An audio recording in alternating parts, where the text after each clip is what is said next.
The president also tweeted today that he's feeling great on his first full day back at the White House after a 72-hour hospital stay for coronavirus treatment. Meanwhile, his Democratic opponent returned to the campaign trail. CBS 4's Debra Alfarone is live outside the White House with the latest. Debra.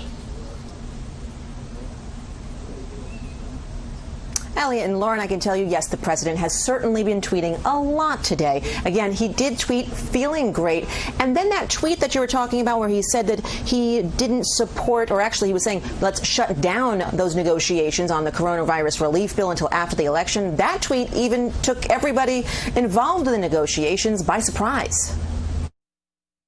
A senior administration official tells CBS News the White House is exploring options to allow the president to address the nation as soon as today. President Trump's doctor released a memo saying his vital signs are stable and he's reporting no symptoms. White House Communications Director Alyssa Farah on Fox News. The president's improving dramatically and quickly, but listen, we understand he's not out of the woods. He's continuing to be monitored by his doctor and medical team here. CBS News has learned that several senior military leaders will quarantine after coming into contact with the Vice Commandant of the Coast Guard, who has tested positive for COVID-19. This includes the chairman of the Joint Chiefs of Staff, General Mark Milley. The president downplayed the coronavirus as less lethal than the flu in a tweet.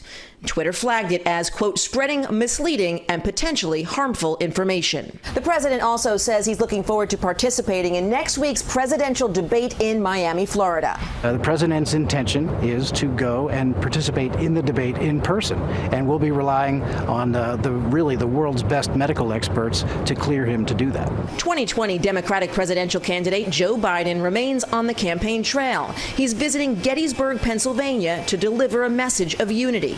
Meanwhile, the 2020 vice presidential contenders continue to test negative ahead of their Wednesday debate.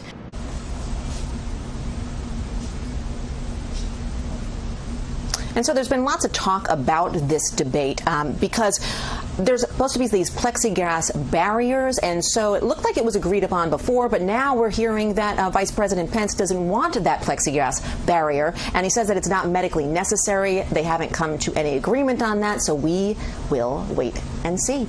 That's it from the White House tonight. Debra Alfarone, back to you.